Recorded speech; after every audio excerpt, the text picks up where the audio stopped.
declaro aberta a nossa sessão. Presidente, eu Pois não. estou retirando de pauta o Sim. 177, Certo. é o 084-6093, dígito 66.2015.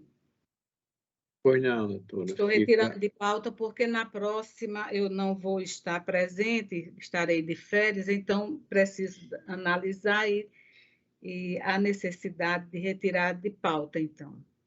Pois não. Ok. Consignado e oportunamente será novamente pautado, não é isso? É.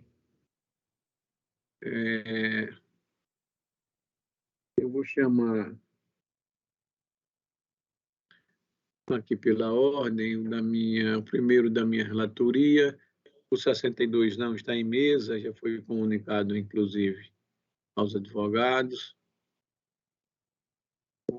O 11 da minha relatoria, um agravo de instrumento, 081-3658. Doutora Annelise Tabelo, se encontra presente? Sim, excelência. Pois não, doutora. Vossa Excelência fala pela parte agravada, é isso? Isso. Não, Vossa Excelência tem a palavra por até 15 minutos regimentais. Bom dia. Gostaria de cumprimentar os nobres desembargadores na pessoa do desembargador relator, doutor Amaury de Souza Sobrinho, o membro do Ministério Público, os demais serventuários da Justiça e os colegas advogados presentes nessa sessão.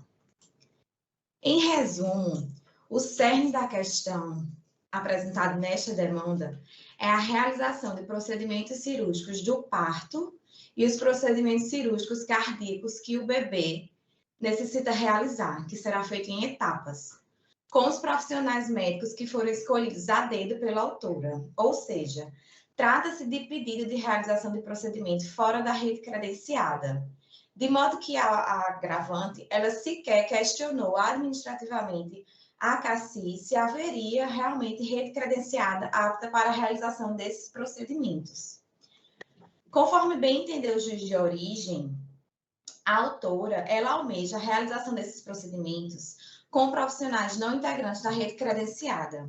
Ela nega existir cirurgião cardíaco pediátrico que seja vinculado à CACI. Ela é bem enfática na petição inicial, falando que inexiste um especialista que seja da qualificação técnica de doutor Rodrigo Freire, que foi o profissional, como ela mesma fala na petição inicial, que foi o cirurgião escolhido a dedo por ela. É importante também frisar que a CACI, a gente não discute a indicação do médico que assiste a autora, mas apenas se reserva o direito de autorizar os procedimentos através de profissionais credenciados, desde que seja solicitado, o que não ocorreu nesse caso, pois a autora escolheu a dedo um profissional não credenciado ao plano.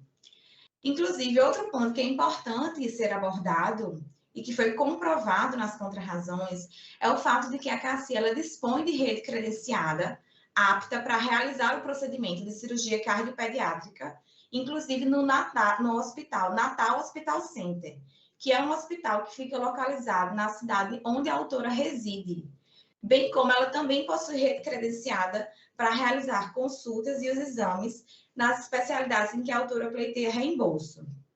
A título de exemplo, para demonstrar para esta colenda corte, é importante mencionar o exame de ecocardiograma fetal, que foi realizado em São Paulo, em prestador não credenciado, em que a autora pleiteou reembolso. Esse exame é o mesmo exame que a autora realizou através da rede credenciada, e ambos os exames foram juntados pela própria agravante em sua petição inicial, ou seja, ela realizou o exame na rede credenciada e realizou o exame fora da rede credenciada. Então, ela tinha ciência de que o plano dispunha de rede credenciada para a realização desse exame de ecocardiograma. Então, o que se vislumbra nessa demanda é justamente a escolha da agravante de realizar os procedimentos fora da rede credenciada, quando a CACI ela dispõe de rede credenciada para realizar os procedimentos cirúrgicos e os exames e consultas que ela pleiteia reembolso. Por fim, requer-se a este tribunal que negue provimento ao agravo do instrumento que foi interposto pela autora, em todos os seus termos, e caso esta colenda Câmara não entenda pela manutenção da decisão de primeiro grau, requer subsidiariamente que declare a obrigação da CACI seja restrita a suportar os gastos com a realização do tratamento da autora até o limite dos valores que a CACI paga para os prestadores credenciados. Obrigada. Pois não, doutora, muito obrigado. Nesse processo,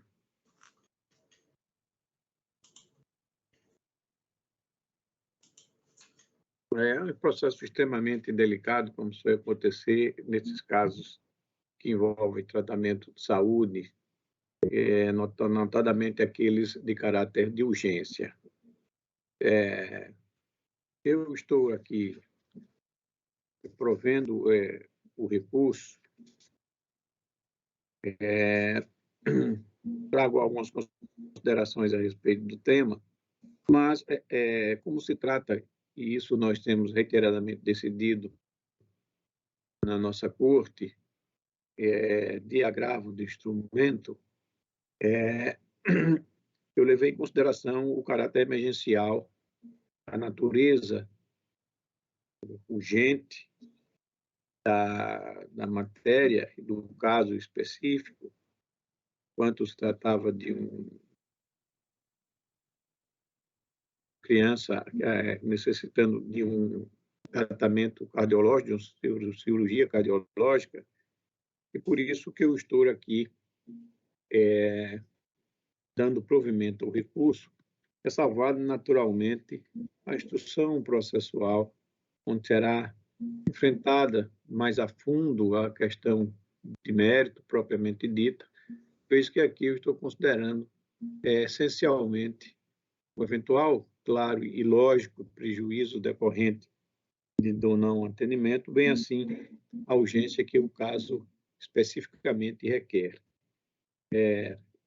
Portanto, eu dou provimento e reservo naturalmente a matéria que poderá, naturalmente, a CACI ser ressarcida se eventualmente na instrução ficar demonstrado a razão, né, ou reconhecido o direito da CACI.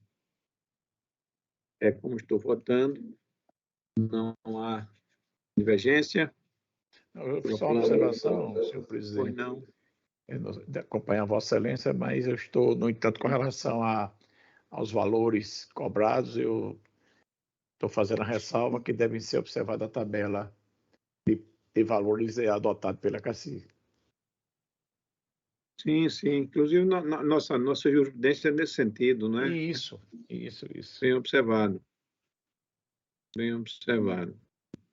Em casos semelhantes, nós temos limitado, né, ao ressarcimento dentro do limite, né, que eventualmente poderia ser despendido pelo plano, vamos dizer assim, de saúde, nos casos que tais. Feita a observação, não havia proclamado, o voto é nesse sentido, proclamado, então, a unanimidade. Obrigado, doutora Annelise. Obrigada. Processo da relatoria do desembargador João, pela ordem aqui. Eu chamo 234, no grau do instrumento 0800430. Doutora Fagna Leiliane, se encontra presente. Doutora Fagna. Não vejo o nome dela aqui na tela. Desprovido do recurso, não é isso? Em mesa, desembargador João? Isso, em mesa. Na anotação aqui, desprovido do recurso. Isso. Julgado, então, sem divergência. O 236, agravo instrumento 081-3213, doutor Gleidson Kleber Lopes. Doutor Gleidson. Não se encontra presente. Em mesa o processo, desembargador. Também em mesa. pelo conhecimento e desprovimento da esteira dos precedentes. O seguinte, o 239, que seria uma apelação civil, mas é nos embargos de declaração, não é isso? Doutora Isso. Júlia Jales de Lira. Se encontra inscrita, mas não há sustentação nesse caso. Isso. Também da relatoria do desembargador João Rebouças. O seguinte, o 235, agravo do instrumento 081-2541, relatoria do desembargador João Rebouças, doutor Francisco Bartolomeu, se encontra presente? Estou vendo aqui, doutor Bartolomeu Freitas, não é isso? Sim, senhor. Excelência fala pela parte agravante. Exato. Mesmo processo, desembargador João? Vai mesmo, senhor presidente. O advogado tem a palavra por até 15 minutos regimentais. Bom dia a todos. Saúdo os excelentíssimos desembargadores da terceira turma do Egrégio Tribunal de Justiça do Estado do Rio Grande do Norte, na pessoa de seu presidente, desembargador Amaury Moura Sobrinho. Carlos Antônio Pereira da Rocha, agravante, reiterando o entendimento da decisão monocrática de ID 12.1858/98 sobre a admissibilidade do recurso, passo à análise imediata das razões de mérito.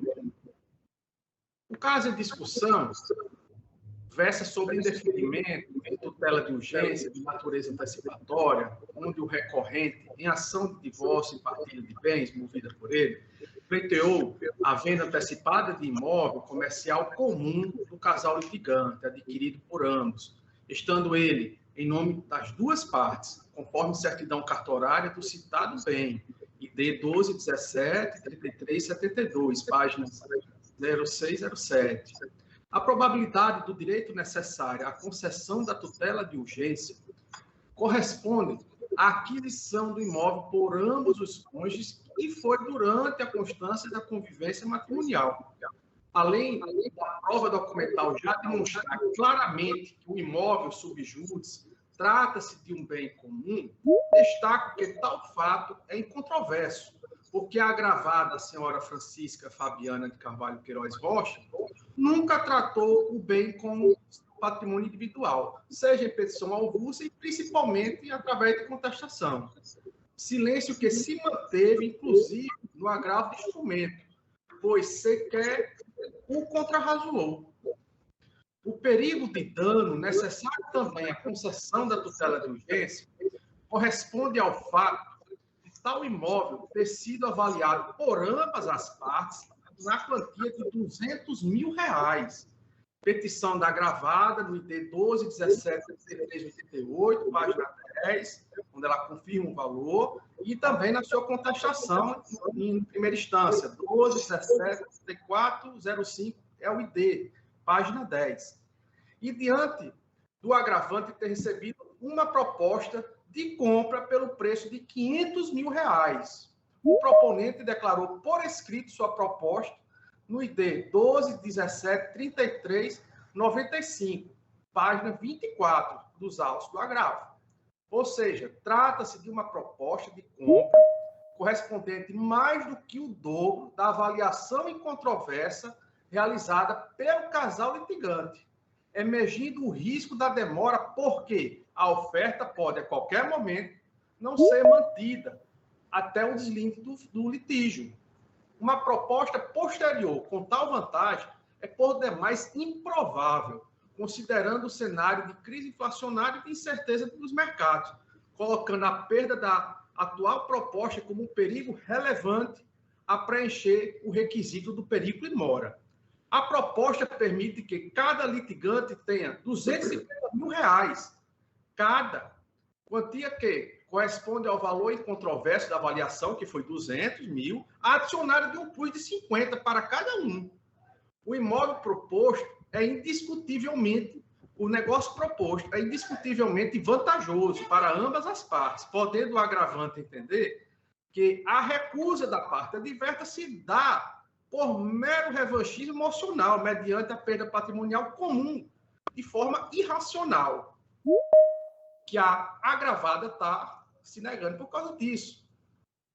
Nesse sentido, o deciso agravado, no ID dos autos 12.17.3406, página 0607, reconheceu o fumus boniuris e o perito in mora, onde ele diz, abro aspas, a concessão da tutela de urgência antecipada pressupõe 2 requisitos cumulativos. 1, a probabilidade do direito. 2, o risco do resultado útil, do processo ou do perito de dano. Nesse contexto, tem-se que preenchida a probabilidade do direito, uma vez que apresentada a prova da propriedade, cita o ID, poder-se-ia falar também na presença do perigo de dano, ante a eventual redução da proposta de compra e venda da sala comercial pelo valor de R$500 mil, fecho aspas. Contudo, o indeferimento da tutela de urgência ocorreu somente porque o juiz Acó compreendeu que a medida seria irreversível. Abro aspas na decisão, sobre a decisão. Sucede que, conforme artigo 303, parágrafo 3º do CPC, a tutela de urgência de natureza antecipada não será concedida quando houver perigo de irreversibilidade dos efeitos da decisão. E, conforme depreende dos autos, a parte ré informou que a sala comercial é a sua única fonte de renda. Portanto, não há como deferir o pleito. Ponto, fecho aspas. Logo, o deciso atacado reconheceu a existência de fumus boniuris e perito in mora, necessários ao deferimento da tutela de urgência, relutando, contudo, quanto a uma hipótese de irreversibilidade vedada pelo artigo 300, parágrafo 3º do CPC. A suposta irreversibilidade decorreria de uma alegação defensiva não provada, na qual a parte adversa alegou que o imóvel subexame seria sua única fonte de renda. Entretanto, esse argumento ocorreu em contexto geral de defesa, pois, quando a agravada foi intimada para se manifestar precisamente sobre o pedido de alienação antecipada, conforme o despacho de D 12.17.33.99, página 5, e certidão de D 12.17.33.99, página 8, nada impugnou e nem mesmo contradisse o presente recurso. Em termos fáticos, a recorrida tem o imóvel como objeto de locação, com aluguel de R$1.000. Só o valor da proposta de compra, que excede a avaliação em controvérsia do casal, é muito mais rentável do que o período de aluguel que resta ao contrato de locação. Por outro lado, a locação não configuraria óbice à alienação, haja visto permissivo do artigo 8º da Lei de Inquilinato, e eventuais questões sobre a desocupação seriam tratadas pelo adquirente, após salvaguardar o pagamento do imóvel por depósito judicial. Além disso, o imóvel em questão não é a única fonte de renda da agravada, nos termos apresentados nos autos. Por outro lado, poder-se-ia entender que a irretroatividade estaria presente quanto ao aspecto jurídico da alienação do bem subexame. Porém, há de se considerar alguns aspectos hermenêuticos. A reversibilidade necessária a superar o óbice do artigo 300, parágrafo 3º do CPC, pode corresponder a duas espécies, sendo elas stricto sensu, consistente no restabelecimento ao status quo ante propriamente dito, ou lato sensu, que consiste na recomposição patrimonial de eventual prejuízo, conforme artigos 300, parágrafo 1º e 302 do CPC. Inclusive, foi até tratado no julgamento, que a parte poderia, no caso do plano de saúde, até recordando, poderia, depois da instrução, até reaver esse dinheiro através de ressarcimento. Seria uma hipótese de reversibilidade lato sensu.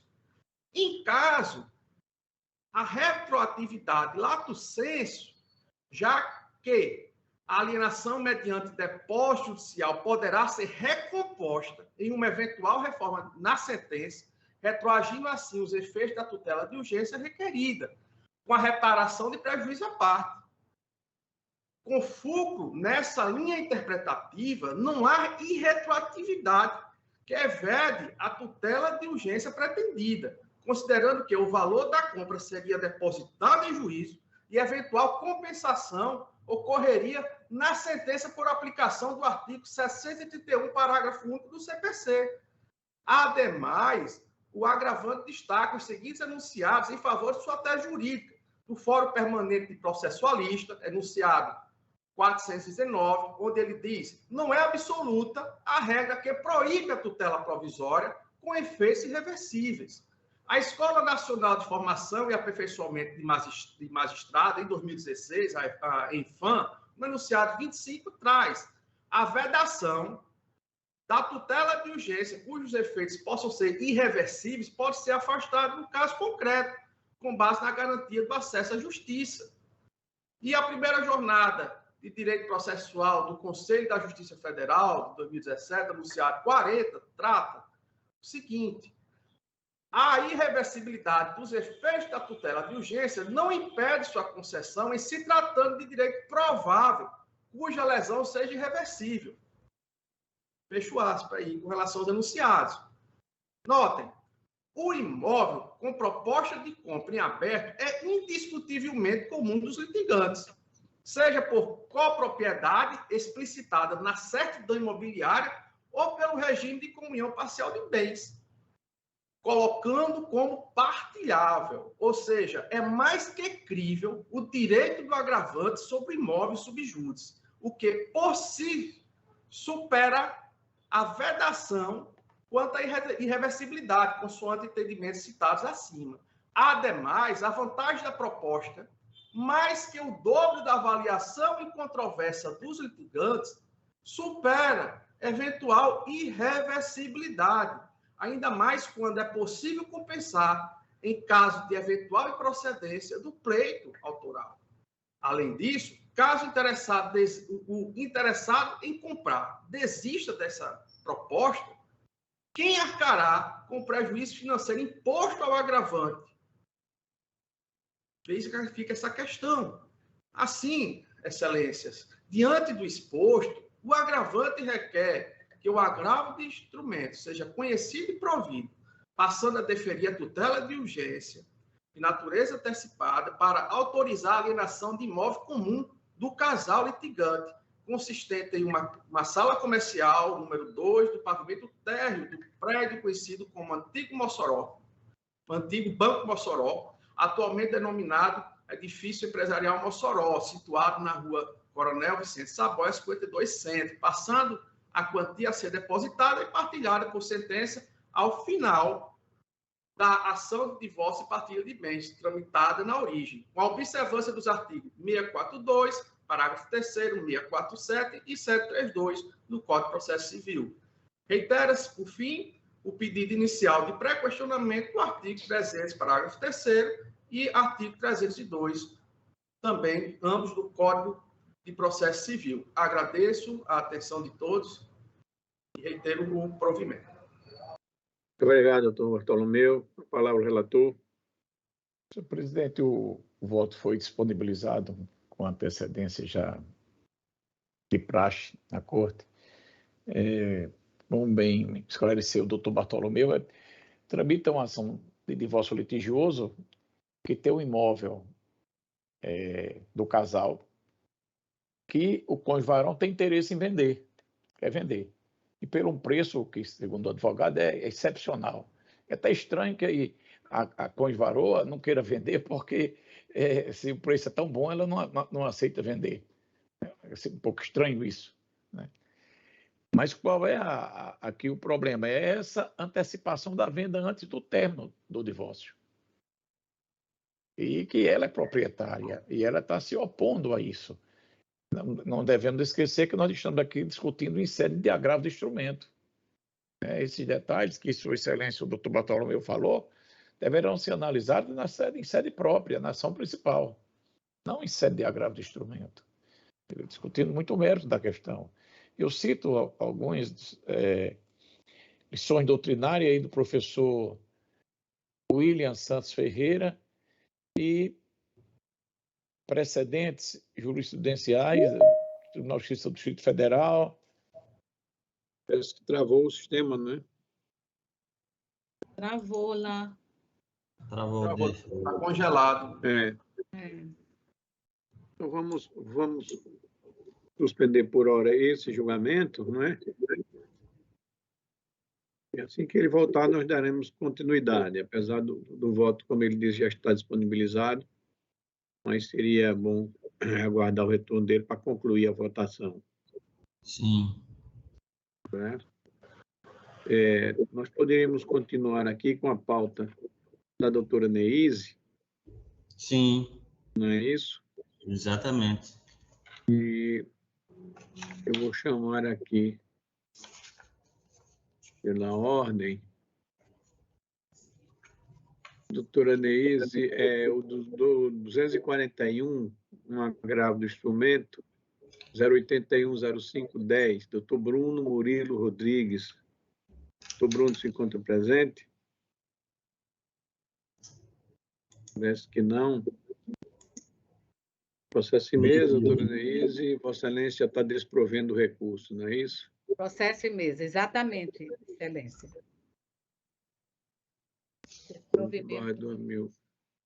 O 242, também da relatoria de Vossa Excelência, agravo instrumento 081-3080, doutora Samara Maria Moraes, do Couto, doutora Samara.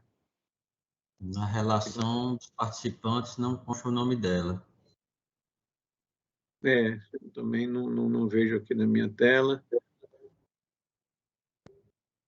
Em mesa, Excelência. Vota pelo provimento do recurso, fica proclamada a unanimidade.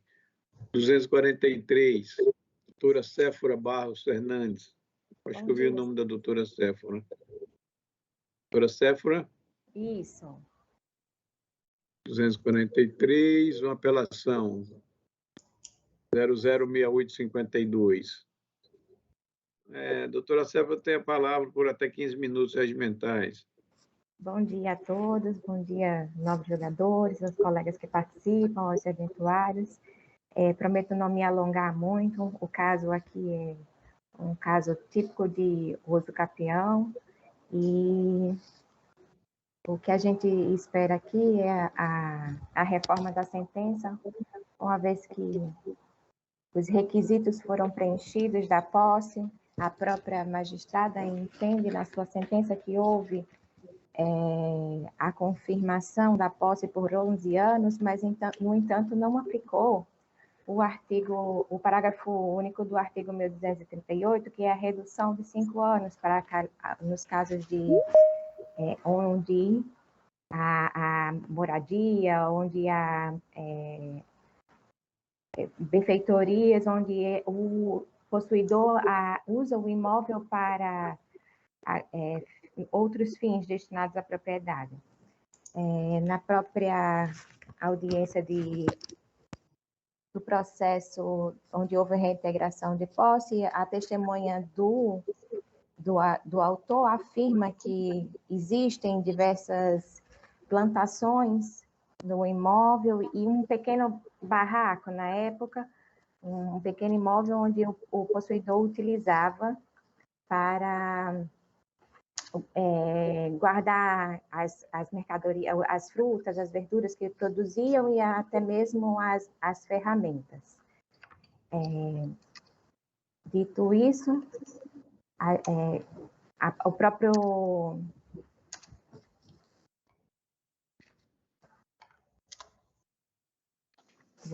STJ, no recurso especial 1361-226 de Minas Gerais, entendeu ser possível a implementação no curso da demanda do período de aquisição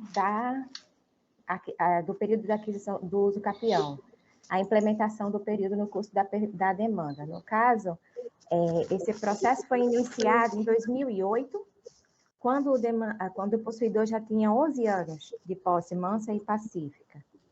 Veio a ser julgado em 2016, e estamos no ano de 2022, ou seja, são 19 anos de posse mansa e pacífica, embora tenha havido a reintegração de posse, segundo o próprio entendimento do STJ, como não houve modificação da posse, não houve o deferimento da liminar e a posse não retornou para o proprietário, se entende que houve o complemento da posse, ainda que ela não tenha aplicado o parágrafo único do artigo 1238, e, portanto, a posse estaria, o requisito do prazo estaria configurado, no caso em tela.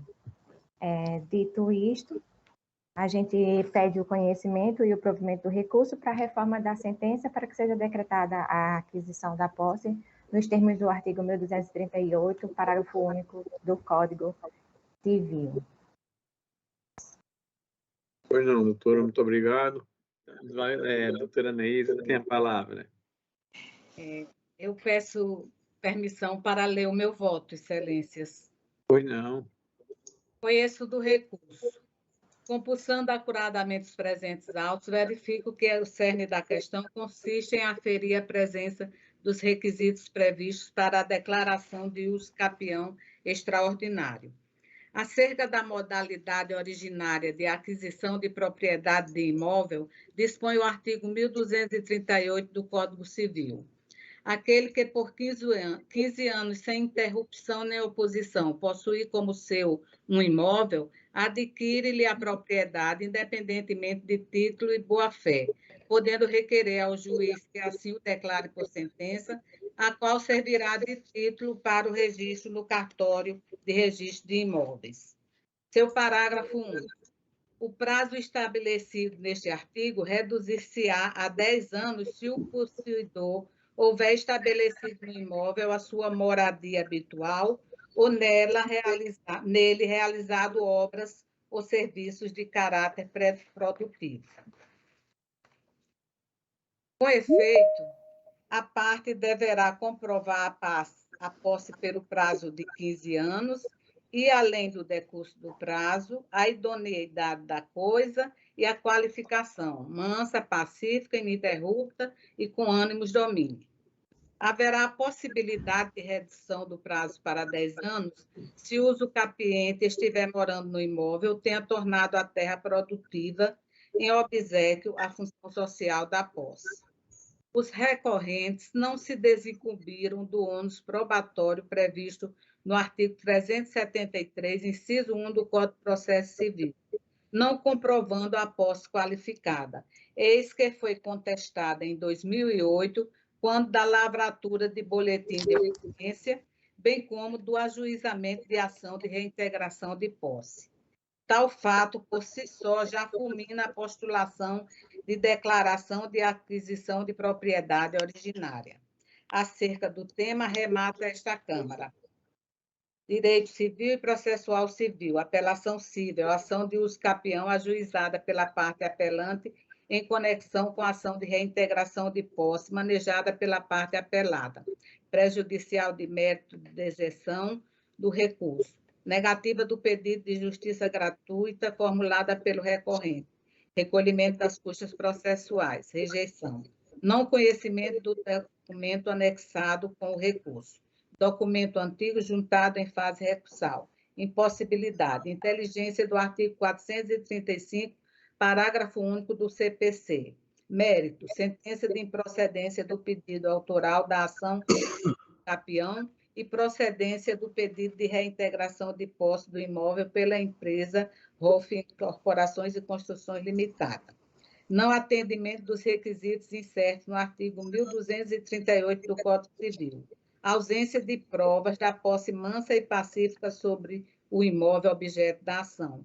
Conjunto probatório desfavorável à concessão da pretensão aquisitiva do autor, ora recorrente. Recurso conhecido e desprovido. Manutenção da sentença. É da relatoria do desembargador Amaury Moura e de 1º de dezembro de 2021. Assim sendo, à luz do exposto, nego o provimento ao recurso e, via de consequência, majoro os honorários sucumbenciais ao patamar de 12% sobre o valor da causa, suspensos em razão da concessão de gratuidade judiciária. É o meu voto, excelências. Pois não, doutora Neise, observo que não há destaque, não há divergência, proclamo, então, desprovido o recurso à unanimidade nos termos do voto da relatora. Agradecendo a participação da doutora Séfora. Obrigada. Nós vamos voltar, então, ao processo que o desembargador João concluía, o agravo, o 235, né, desembargador João, parece que retornou.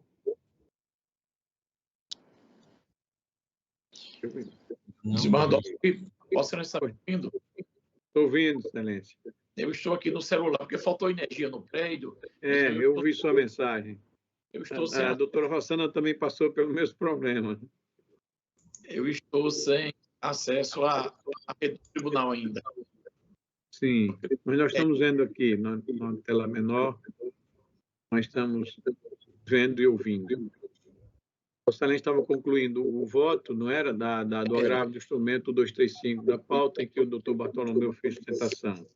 E eu estou sem o voto aqui, mas me lembro que estava citando alguns precedentes, ponderando que era um agravo do instrumento e que esses argumentos do Bartolomeu examinados. Isso, Vossa Excelência sustenta, inclusive, que há necessidade de maior dilação probatória, né? E desprover o recurso. Isso. Não é isso, Excelência? É como eu estou votando. Isso. Ok. Não há destaques aqui. Eu proclamo, então, desprovido o recurso à unanimidade. Eu estive no voto do relator. Agradecendo ao doutor Bartolomeu pela participação. Eu não sei, desembargador João, Vossa Excelência vai ter condições de continuar. Senhor presidente, pelo menos nos processos dele, eu acho que se ele não estiver concedendo o acesso, não sei. Vossa Excelência ia dando continuidade aí nos processos. Isso, enquanto... Tá aqui, ver se resolvo o problema que dá. Perfeito. Agradeço. Okay. Obrigado. Pois não, Excelência. O seguinte, então, da relatoria do desembargador Amilcar. É o 245, Excelência. Isso, 245, agravo instrumento 080-1167, doutor Marcílio Mesquita de Góes. Doutor Marcílio, se conta presente? Não vi o nome dele aqui na relação. Também não estou vendo aqui na relação. Tem 17 aqui, mas doutor Marcílio nas conta presente. Vamos seguir, então. De qualquer forma, o processo em mesa, voto. Estamos desprovendo o recurso. Pelo desprovimento. Julgado. O 238 é do desembargador João. O 246, agravo instrumento 081-1445, o doutor Caio Henrique. Eu vi o doutor Caio aqui na relação. Tinha visto ele. Uhum.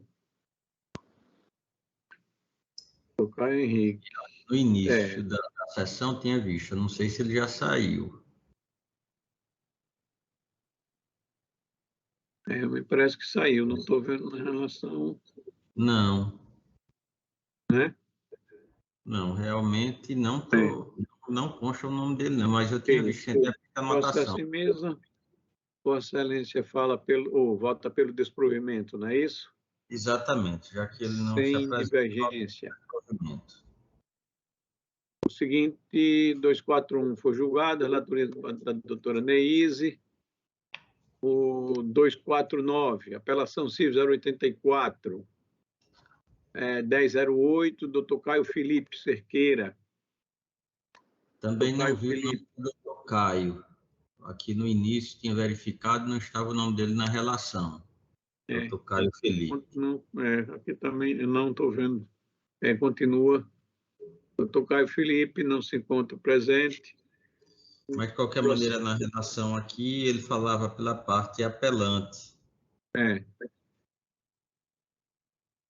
Isso. O voto é pelo desprovimento do recurso.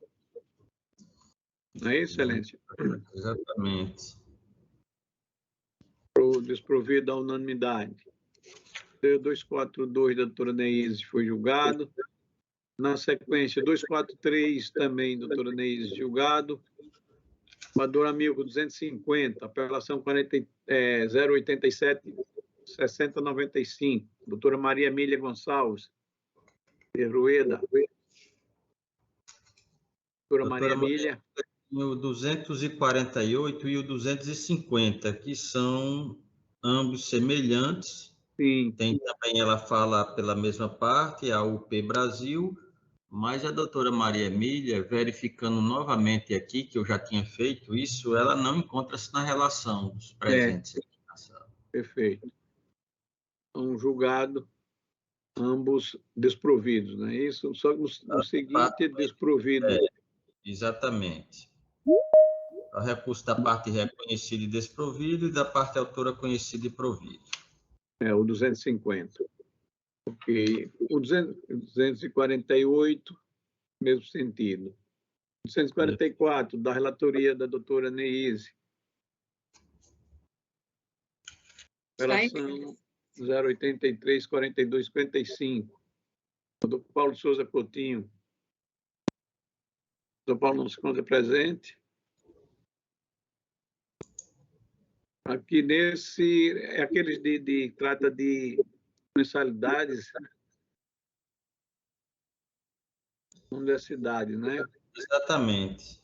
O leito de reconhecimento do direito ao pagamento proporcional em razão do projeto de disciplinas. E ela Ele já já tem precedentes, não é isso? Temos precedentes. Exatamente. Ok. Perfeito. Então, proclamado nos termos da relatora. Na sequência, o 247 da relatoria da desembargadora Milka.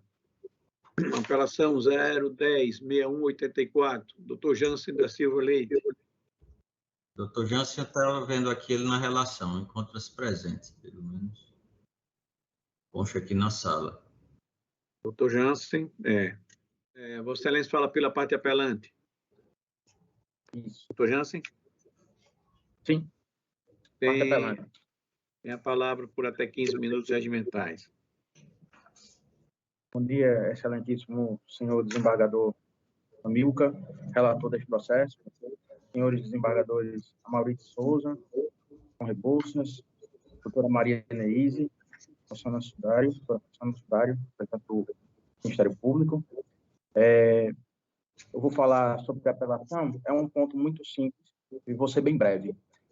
A apelação, ela cinge-se a questão da validade ou não da sentença em razão dos títulos que embasam a execução fiscal, uma execução de título extrajudicial intentada pela F. Nunes Factory. O que acontece nesse caso?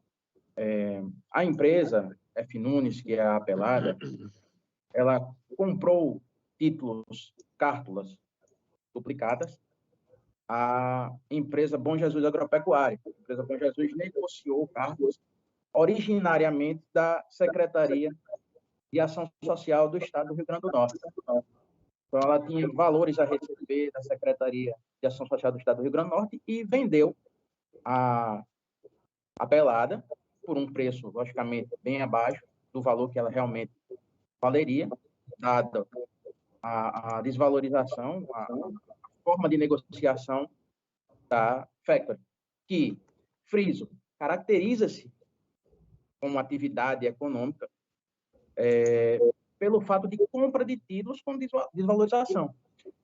O que aconteceu no meio do trâmite que desnaturou essa relação? Simplesmente, após a Secretaria de Ação Social do Estado, a SETAS, não pagar os títulos, não honrar com os títulos que tinha emitido com as duplicadas,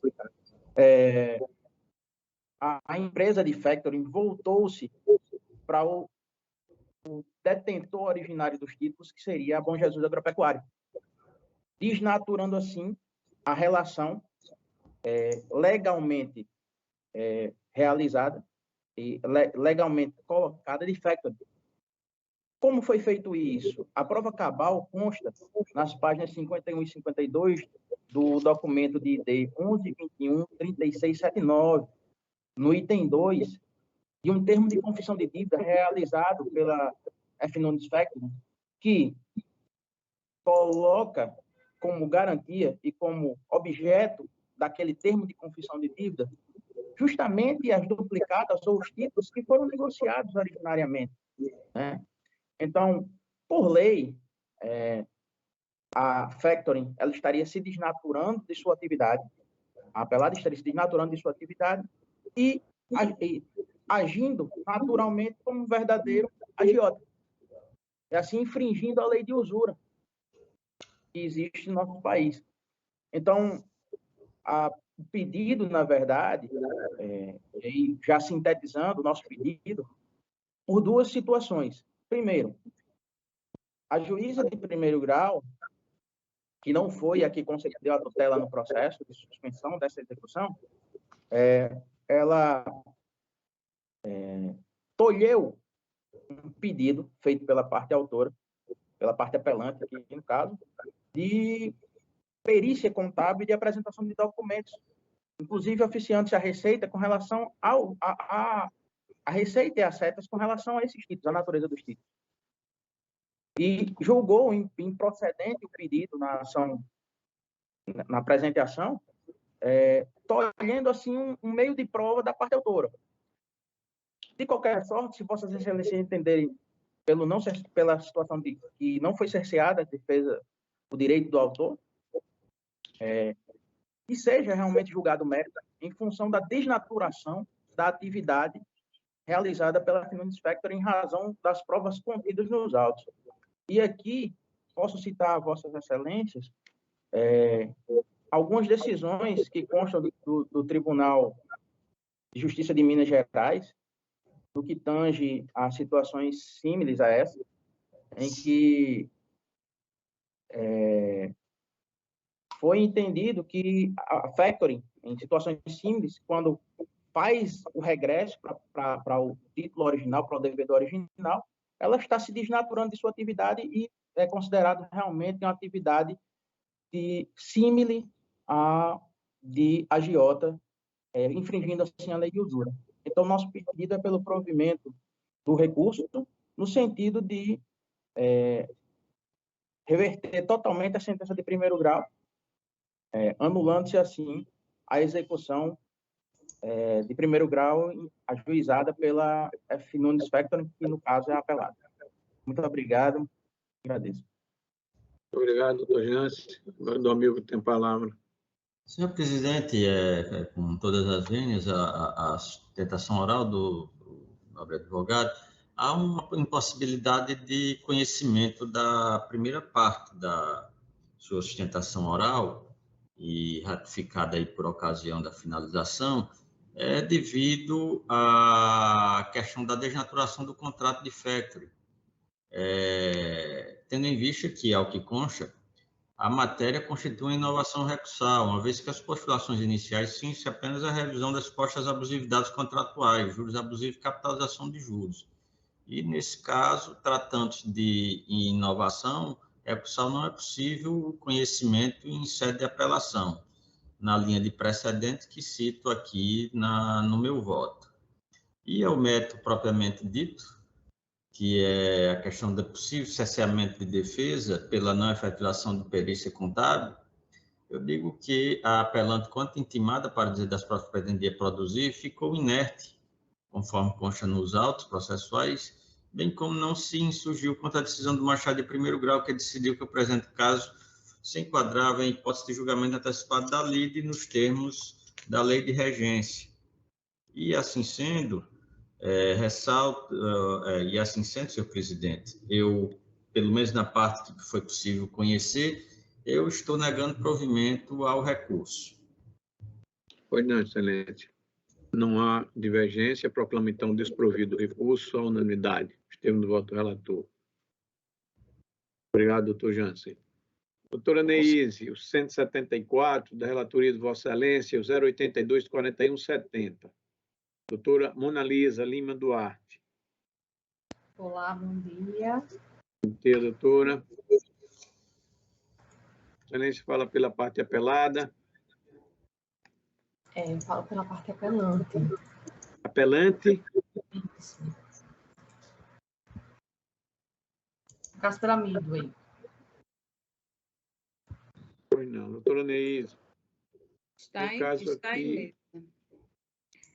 E eu estou meu voto é no sentido de dar provimento parcial ao recurso, tão somente para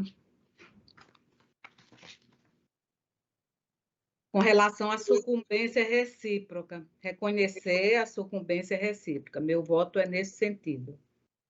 Certo. Doutora Mona Lisa, procede na sustentação ou dispensa? Vou fazer a sustentação, mesmo assim. Pois não, excelência. Vamos discutir a outra parte, né? Isso. Vossa Excelência tem a palavra por até 15 minutos regimentais. Tá certo.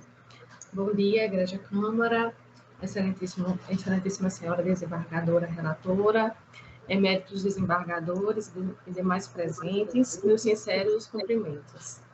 A sentença de mérito, ela denegou o pedido de indenização por dano moral, todavia ela reconheceu a prescrição da dívida e condenou a empresa apelante ao pagamento de verba honorária sucumbencial.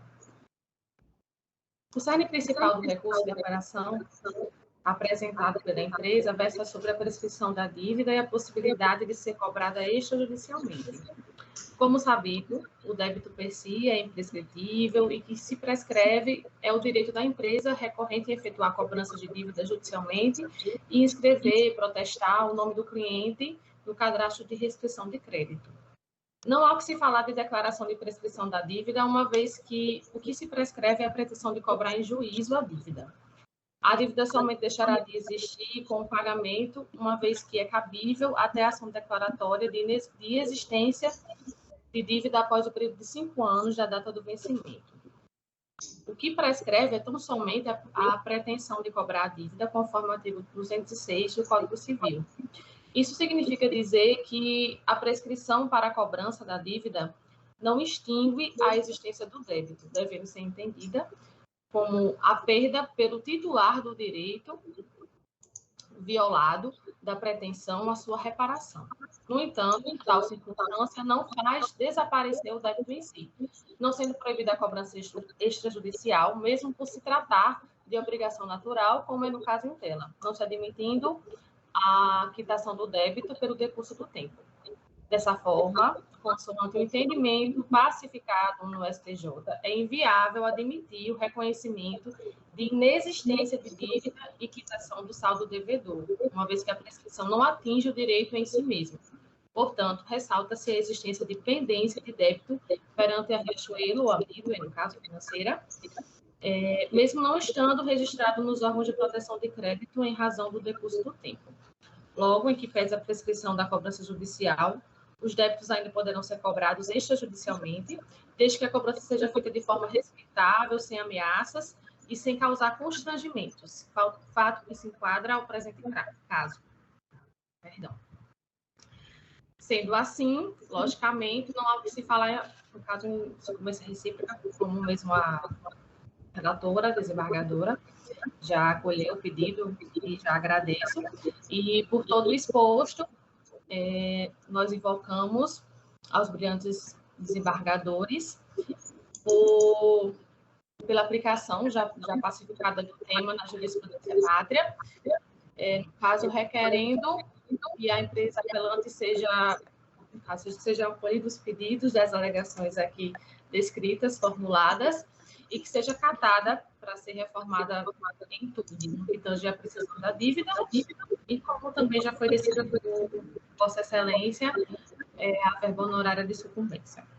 Desde já agradeço, peço perdão pelo nervosismo e tenho um outro bom dia. Muito obrigado, doutora Mona Lisa, parabéns pela sustentação. O nervosismo é normal, faz parte, né? Mas que não transpareceu, para falar a verdade, nós não percebemos isso, não. A desenvoltura foi muito boa. Doutora Neise, com a palavra.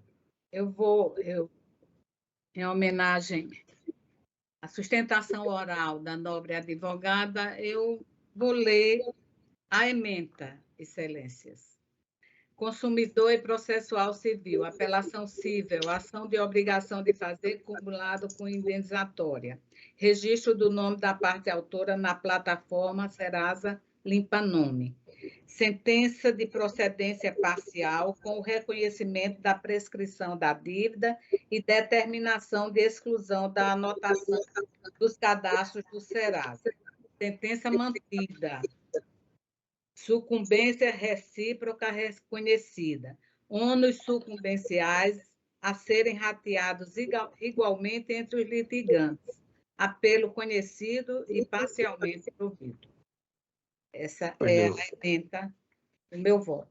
Ok, a íntegra está disponibilizada na indicação aqui de divergência. Eu proclamo, então, provido parcialmente o recurso à unanimidade. Agradecemos à doutora Mona Lisa pela participação. Eu agradeço. Obrigada, excelências. Bom dia. Na sequência, a doutora Neise ainda, 149, apelação 0800368. Doutor Está em mesa, excelência. Marlon Adriano da Silva.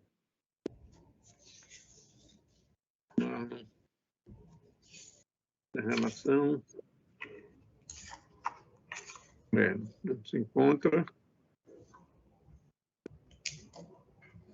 Processo em mesa. Desprovido do recurso, não é, excelência? Sim, excelência. Ok, sem divergência. O 144, doutora Neise, apelação cível 0800623, doutora Graziela Abreu Nazário de Oliveira. Doutora Graziela. Também não se encontra. Aqui na relação. Processo em mesa, o voto é conhecendo e desprovendo o recurso. Desprovimento do recurso da parte de ré e provimento da apelação da autora. Conhecendo e provendo o recurso da parte autora. 62, não mesa. O 207, apelação cível. 85, 71, 27, desembargadora Milka. Doutor Rodrigo Fonseca. Doutor Rodrigo Fonseca Alves Andrade. Eu não apelada. Na relação aqui, desembargador. O voto é pelo desprovimento do recurso, não é, excelência? Exatamente, ele fala pela parte apelada, pelo menos é o que consta. Certo, desprovido à unanimidade. O 11 já foi julgado. O 117, doutora Neise, apelação 84, 6093, esse foi retirado. Sim. Aqui há um da minha relatoria, o agravo 06, impedimento aqui afirmado pelo desembargador João Rebouças, agravo do instrumento 081, 3452, doutora Vanderlúcia. Bom dia, excelência. Alves dos Santos. Sou eu, Andressa. Doutora Vanderlúcia está na primeira. Fala pela agravante. Isso. Perfeito. Agravante. Aqui o voto é pelo provimento do recurso, excelência. Sendo assim, eu dispenso a sustentação, excelência. Pois não, sem divergência, proclamo, então, provido o recurso, terminou outro relator. 63 da minha relatoria, apelação civil 010, 0832, doutor Cristiano Luiz Barros. Doutor Cristiano estava, eu vi o nome dele aqui. Bom dia, excelência. Bom dia, doutor Cristiano. Vossa Excelência fala aqui pela parte apelada, não é isso? Isso, excelência. O voto é pelo desprovimento do recurso, excelência. Eu dispenso a sustentação oral e agradeço a atenção de Vossa Excelência. Nós agradecemos a participação de Vossa Excelência, desprovido à unanimidade. O 64 é um agravo interno da minha relatoria, não há sustentação, apesar aqui da inscrição da doutora Maria Emília. O agravo interno na apelação 082-7075. De qualquer forma, estou aqui dando provimento parcial ao agravo. O 31 da minha relatoria, apelação cível 010-2606, doutor Mário Negócio Neto. Excelente. O nome dele aqui na tela.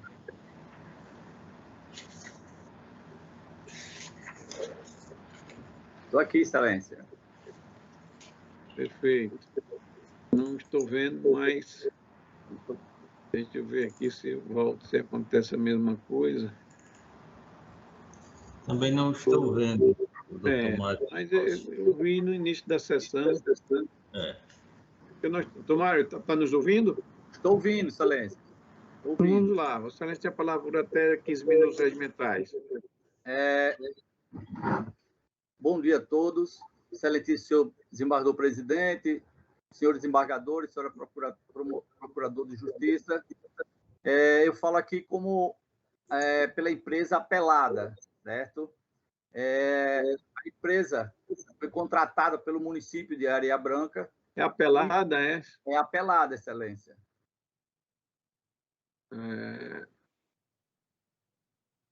Porque aqui havia sido consignado pela apelante.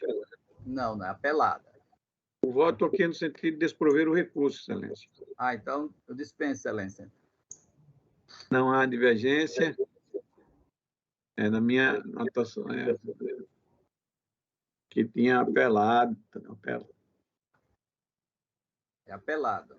Isso. Corrigido, então, sem divergência, desprovido. A matéria já tem precedentes aqui na nossa casa. O seguinte, o 151 da relatoria da doutora Neise, aqui é o embargo de declaração, não é isso? Não cabe sustentação no caso. Isso fica na pauta normal. Estou conhecendo e rejeitando. Assim. Perfeito. Embargador João, conseguiu voltar?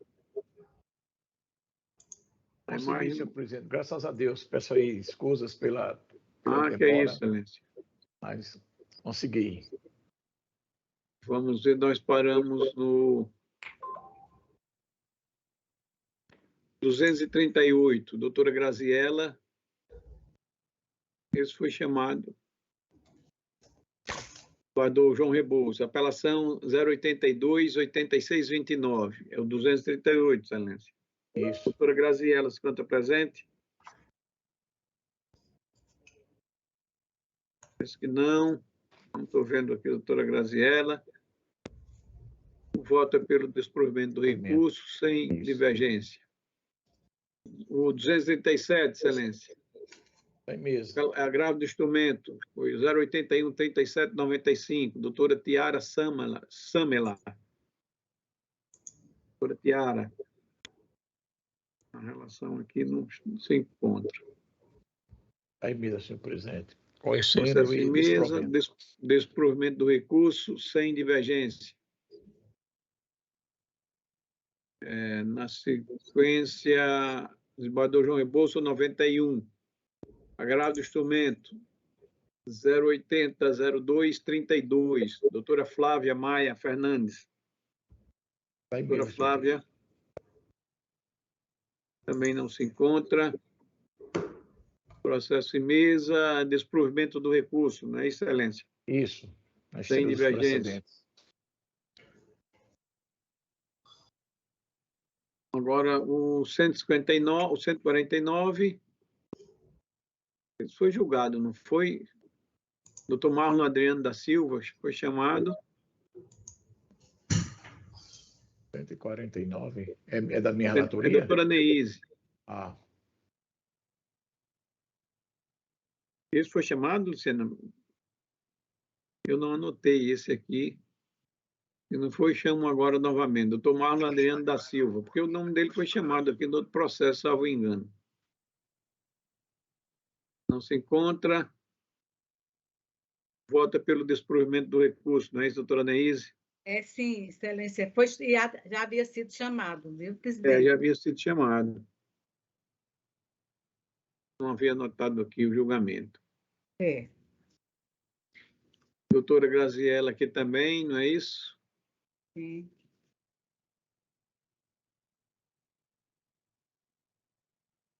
O desembargador Amilcar, Rodrigo Fonseca também foi esse apelação.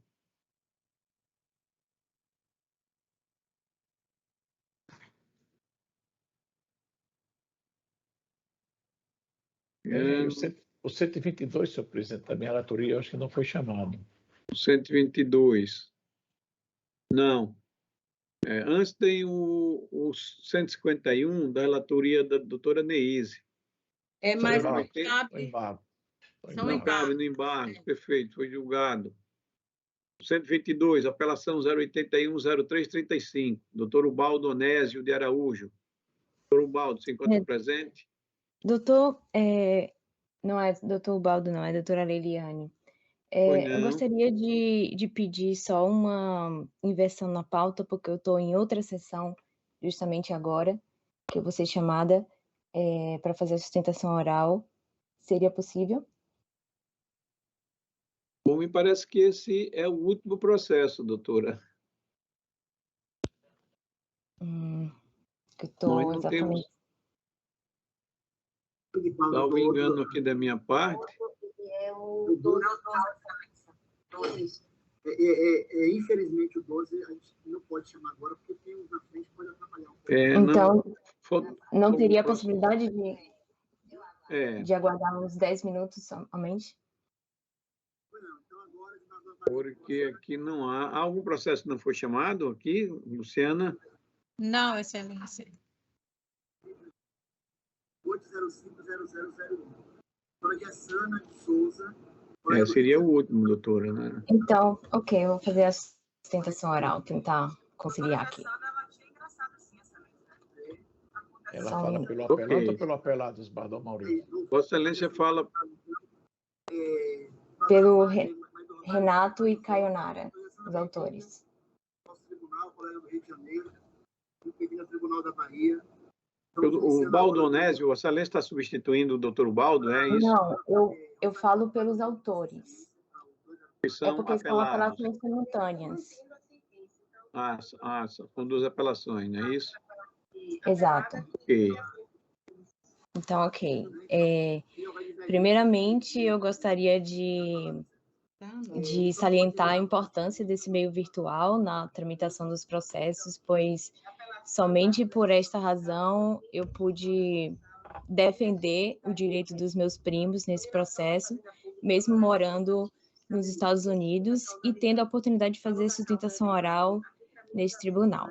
Bom, trata-se de ação que se busca uma justa reparação material e moral em face do senhor Renato Paiva, contra José Fernandes Paiva e Jéssica Paiva, que invadiram e se apropriaram da clínica odontológica dos autores, com todos os bens materiais que ali estavam presentes e que também servia de moradia temporária deles. A clínica foi montada às expensas pelo autor, que é dentista, e funcionava desde 2010, possuindo uma clientela já fixa por anos. Esse imóvel pertencia a outra irmã do autor, mas foi vendido ao seu pai em 2019. Esse imóvel sempre foi ocupado pelo autor em razão de um comodato verbal realizado entre ele e seu pai. Em troca, seu pai possuía um outro imóvel, a posse de um outro imóvel do autor como moradia.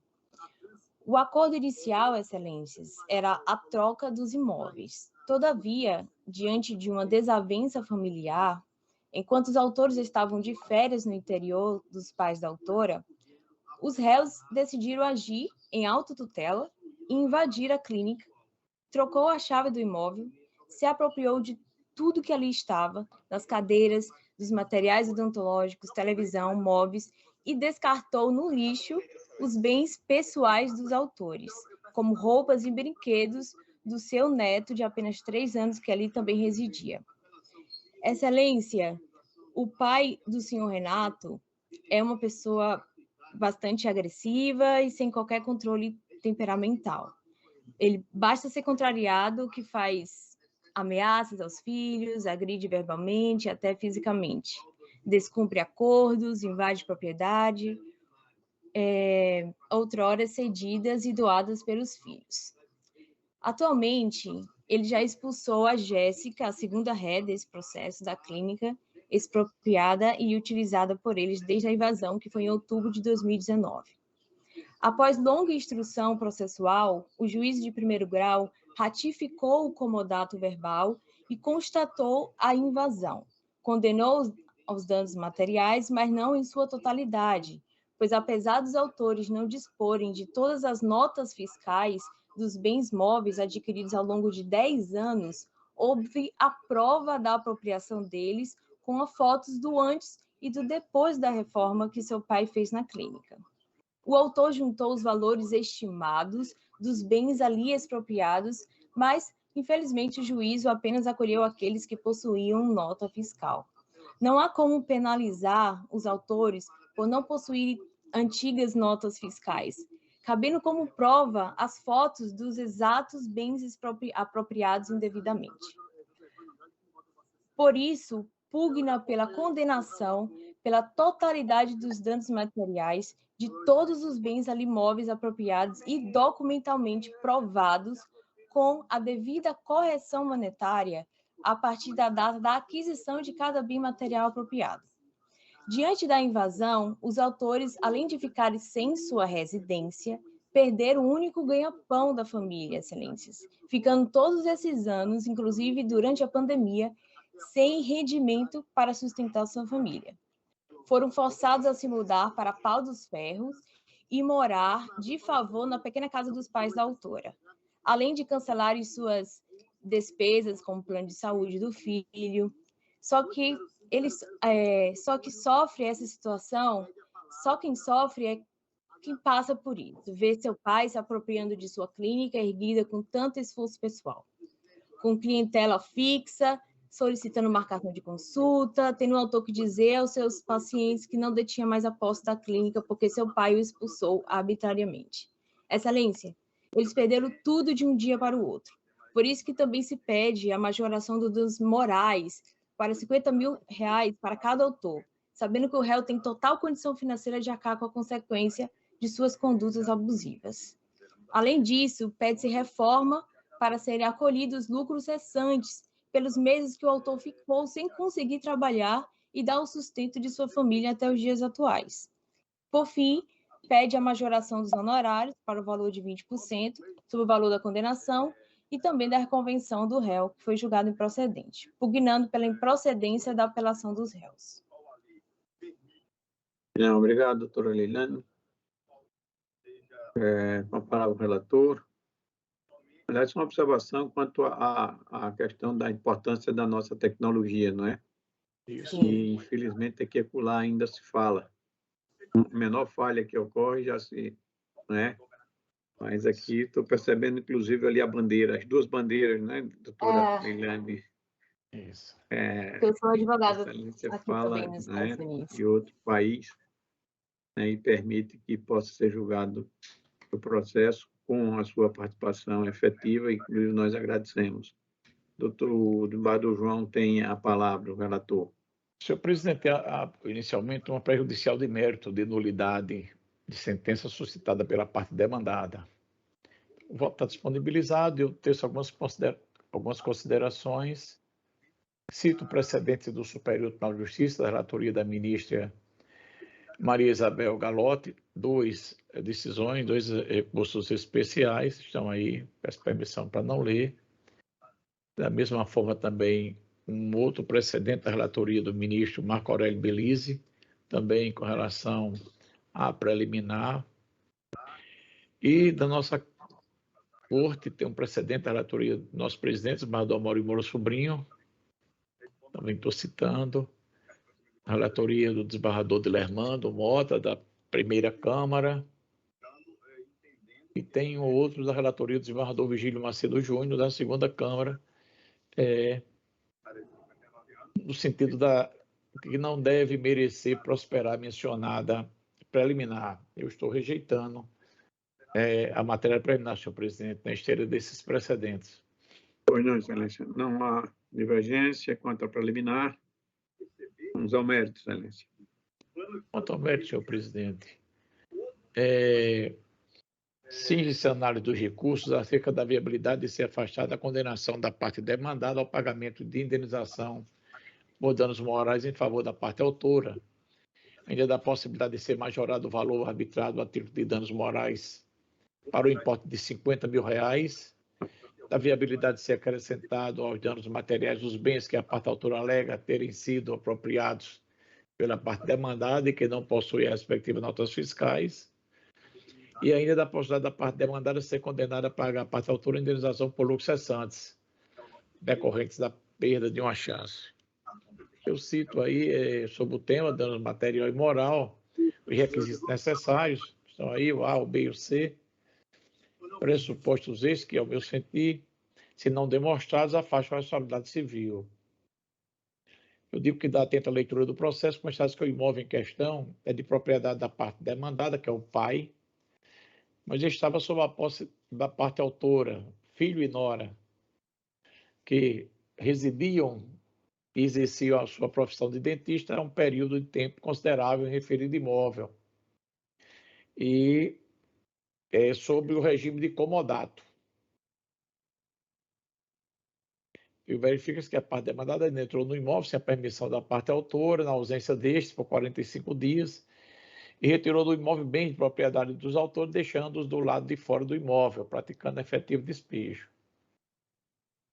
Vi que é uma alegação também que foi abandonado do imóvel, de que não há que se falar em abandono do imóvel pela parte autora, porquanto se verifica dos autos que o imóvel estava sem com seus instrumentos de trabalho, dentre outros bens que o guarneciam como residência.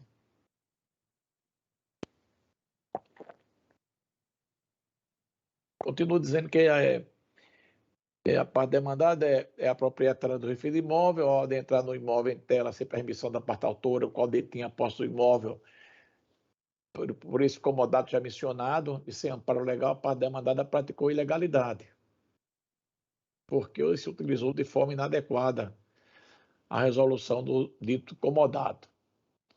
Faço algumas ponderações com relação aqui à questão do quanto indenizatório é arbitrado, normalmente em razão da pretensão recursal da parte autora a majorar o valor da indenização a título de danos morais. Falo um pouquinho sobre danos morais e digo que, observados os parâmetros da proporcionalidade e da razoabilidade e ainda a condição de pai e filho, a inexistência de prova de ônus sobre o comodato existente entre as partes em relação ao imóvel em questão, a condição socioeconômica das partes, verifica que o valor arbitrado da título de indenização por danos morais, neste caso, no valor de R$20 mil para cada um dos 10 mil, né, para cada um dos autores, deve ser mantido. Esse que tal quantia se mostra proporcional às peculiaridades do caso, aqui na hipótese do caso familiar. Falei nas consequências do despejo, né? E da clínica odontológica dos filhos, e na autora. Cito aí precedentes com relação à matéria, Tribunal de Justiça de Minas Gerais, relatoria do desembargador Valdez Leite Machado, da 14ª Câmara Civil. Cito outro precedente do Tribunal de Justiça do Distrito Federal, também relatoria do desembargador Fernando Habib, da 4ª Câmara. Tribunal de Justiça do Rio Grande do Sul, relatoria do desembargador Jorge Albano Scheiner Pestana, 10ª Câmara Civil, e um outro Tribunal de Justiça de Minas Gerais, também desembargador Domingos Coelho, da 12ª Câmara Civil, todos nessa linha de entendimento. Digo que vislumbra que é devida à parte autora a indenização por danos materiais referentes apenas aos equipamentos que este prova a aquisição, porque os que estão sem prova concreta, há o detalhe de você não ter comprovação do valor atual de uso, de utilização, do tempo. Né? Eu estou aqui citando o artigo 373, primeiro do Código de Processo Civil, cito também um precedente do Superior Tribunal de Justiça da relatoria do ministro Paulo de Tarsan Severino, da terceira turma. E eu estou, senhor presidente, aqui resumindo, estou conhecendo e negando provimento a ambos os recursos. Não, excelente. E também a reconvenção. Perfeito. Está disponibilizado na íntegra. Isso. Não vejo aqui nenhum destaque, todos de acordo, não há divergência. Proclamo, então, desprovidos recursos à unanimidade nos termos do voto do relator. Então, esgotamos a nossa pauta, não é isso? Isso, Excelência. Não havendo mais processos, né, para julgamento, declaro encerrada a nossa sessão na ordem jurisdicional. Desembargador Amaury? Sim. Tem aquele processo, é uma apelação de doutora Berenice, que desembargador Cláudio tinha pedido vista. Desembargador Sim. Cláudio está na sessão e ainda tem, eu acho que, mais de 30 sustentações orais. E doutora Neise parece que vai entrar de férias, né, doutora Neise? Sim, vou entrar de férias dia 11.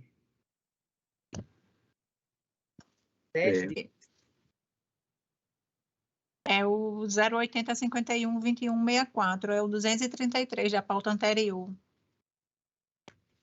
O desembargador Cláudio não vai poder entrar hoje.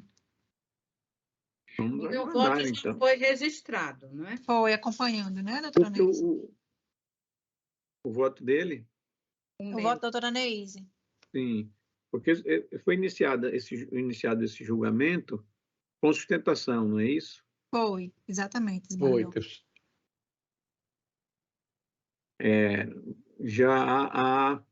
Como está a votação, Luciana?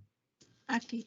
Após o voto da relatora, em consonância com o parecer da 16ª Procuradoria de Justiça, rejeitando a preliminar de nulidade da sentença e conhecendo e negando o provimento ao recurso, sendo acompanhada pela doutora Neise Fernandes, pediu vista do voto divergente do desembargador João Rebouças pelo provimento parcial do apelo, pediu vista dos autos do desembargador Cláudio Santos.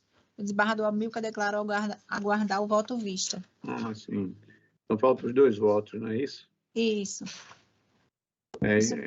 Preocupa porque esse processo já está há algum tempo, ele entra na pauta, né? Mas é tal história, aquela coisa de não se pode ocupar os 2 lugares ao mesmo tempo. O voto do Cláudio está em julgamento. Isso. Né? Com sustentações orais também na Câmara dele. Agora a assessoria informou o desembargador que ele estava acompanhando o voto da relatora, mas seria bom ele participar, né? Não, porque já houve a sustentação, não vai mais se renovar a sustentação, não é isso? Ele assistiu à sustentação, não foi? Isso.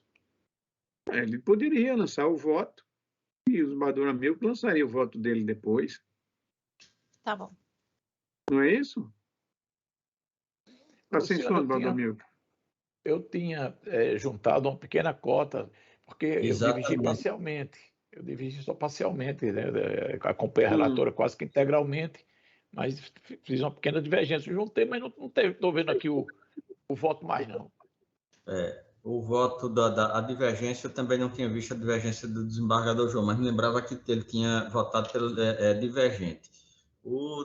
A questão do desembargador Cláudio, ele pode lançar o voto dele, já que a sustentação oral foram feitas, ele pode lançar o voto dele de forma no sistema, sem necessidade de criar a sessão. E no caso dele lançando e avisando que está lançado, eu posso aí registrar meu pedido de vista para examinar a divergência, porque só está faltando o meu voto. Isso. Já que a relatora vai entrar de férias, e se ela autorizar, eu posso votar independentemente da presença dela. A relatora, Excelência, é a doutora Berenice. Berenice. Mas é fácil entrar em contato com ela, né? E ela autorizando, né? Porque os debates já foram realizados, agora só falta a consignação dos votos, né? Então, ficamos acertados assim.